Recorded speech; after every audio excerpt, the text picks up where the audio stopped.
हाय जिंदगी, तूने ये क्या कर दिया।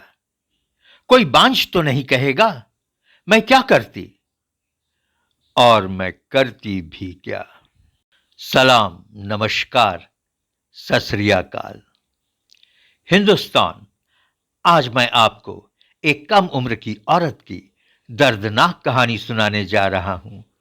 इस सच्ची घटना से पता चलता है कि हम किस समाज में रहते हैं और हमें कैसे इस घटिया सोच से बाहर निकलना होगा। जिस औरत की कहानी आज मैं आपको सुनाने जा रहा हूं, वो इटावा के रामी कावर गांव की रहने वाली है, जो दिल्ली से तकरीबन 335 किलोमीटर की दूरी पर है। बल्कि यूं कहिए कि रामी कावर गांव में उसका ससुराल है, लेकिन उसका हस्बैंड फतेहपुर सीकरी में नौकरी करता है और वहां एक छोटे से कमरे में रहता है। 18 साल की छोटी सी उम्र में ही मनीषा की शादी हो गई थी। उसका हस्बैंड नेचर से काफी अच्छा आदमी था। ससुराल में उसे काफी लाड़ प्यार मिला, लेकिन दुख की बात यह हुई कि वो बच्चा पैदा नहीं कर सकी। वो बच्चा पैदा करने में असमर्थ रही। उसके पति ने उसका बहुत इलाज करवाया। इटावा से दिल्ली, दिल्ली से लेकर गुरुग्राम तक हर जगह उसने मनीषा का इलाज करवाया, लेकिन सब बेकार सिद्ध हुआ और उसे बच्चा पैदा नहीं हुआ तो नहीं हुआ। गांव पूरे की औरतों ने उसे ताना मारना शुरू कर दिया। काफी भद्दे भद्दे कमेंट्स उस पर आने लगे, जैसे तू बांझ है, तूने अपने आदमी की सारी कमाई बर्बाद कर दी, तू कलमुही है, इत्यादि। घर से बाहर के आते हुए कमेंट्स जो भी थे, लेकिन बाद में परिवार और घर के लोग भी उस पर छींटाकशी करने लगे। उसकी बड़ी जेठानी भी उसे बांझ कहना शुरू कर दी। वो कहती थी कि तू बांझ है, तू बांझ ही रहेगी, तुझे कभी बच्चा पैदा नहीं होगा, तू बच्चा क्या पैदा करेगी, तू बच्चा पैदा कर ही नहीं सकती। लेकिन उसकी देवरानी अच्छे स्वभाव की थी। उसका एक बेटा था।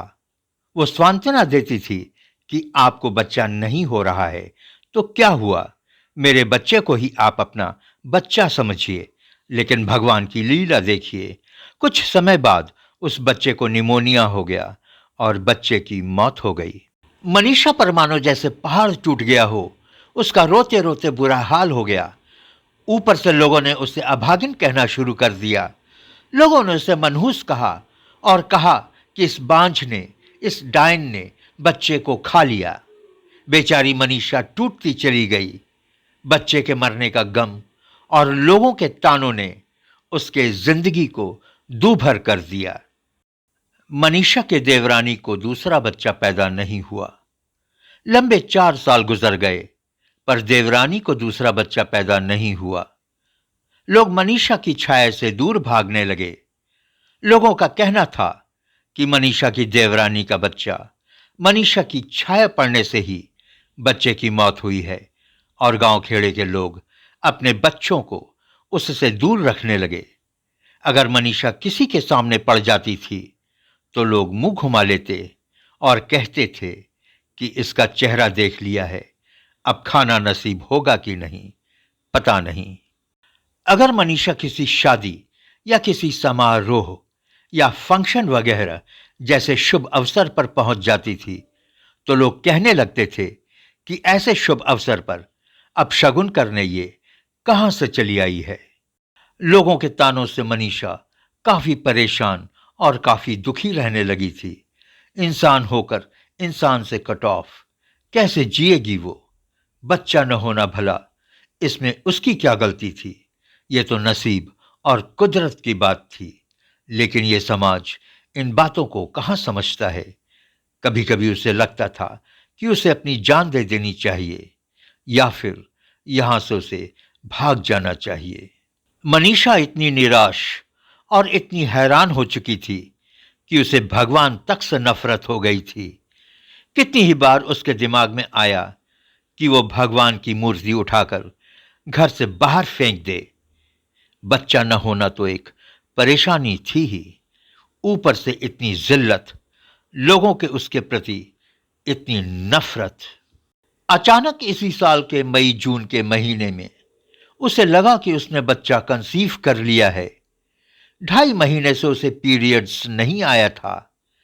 प्रेगनेंसी किट से जांच करने पर पता चला कि वो प्रेग्नेंट है। सभी घर परिवार वालों का खुश होना लाजमी था, लेकिन दुख की बात यह है कि 15 दिन के बाद बच्चा खराब हो गया। मनीषा को झटका लगा, पर उसने इसके बारे में किसी को कुछ नहीं बताया। हर महीने वो डॉक्टर के पास जाती रही और लोगों की आंखों में धूल झोंकती रही। उसके दिमाग में एक शैतानी ख्याल पनपने लगा। उसने सोचा कि अगर वो मरे हुए बच्चे को पैदा करने के नाटक को सफलतापूर्वक खेल जाती है तो बांझपन का तमगा उसके सिर से हट जाएगा और वो कम से कम बांझ तो नहीं कहलाएगी और लोग उसे तिरस्कृत नजर से देखना तो बंद ही कर देंगे। बस फिर क्या था, उसने एक पुरानी गुड़िया का इंतजाम किया। उसने सोचा कि अगर वो मरे हुए बच्चे को जन्म देने का नाटक सफलतापूर्वक करती है तो बांझपन का दाग तो कम से कम धुल ही जाएगा। लोग उसकी छाया से भी नहीं भागेंगे और उसे अपशुगन भी नहीं मानेंगे। बस फिर क्या था। उसने एक रात गूंथे हुए आटे को गुड़िया पर लपेटा और उसे लाल रंग से रंग दिया। अब वो गुड़िया मरे हुए बच्चे की तरह दिखने लगी थी। उसके बाद मनीषा कुछ लाल रंग को कमरे के फर्श पर फैला दिया और चीखने लगी। मनीषा की चीख सुनकर घर के लोग उसके पास दौड़ कर आए। घर के अगल बगल की कुछ औरतें भी वहां पहुंच गईं और मनीषा को पास के अस्पताल में पहुंचाया गया। मनीषा हॉस्पिटल नहीं जाना चाहती थी, लेकिन घर वाले माने नहीं। बेचारी मनीषा। आनन फानन में डॉक्टर ने मनीषा का चेकअप किया और पूरा राज खुला। अगर मनीषा पर समाज ने जुल्म नहीं किया होता तो उसने इतना भयानक खेल नहीं खेला होता। उसने ये सब बेबसी के आलम में ही किया होगा। कितना दर्द, कितनी पीड़ा, कितनी जिल्लत उसने झेली होगी। हमारे समाज को यह समझना होगा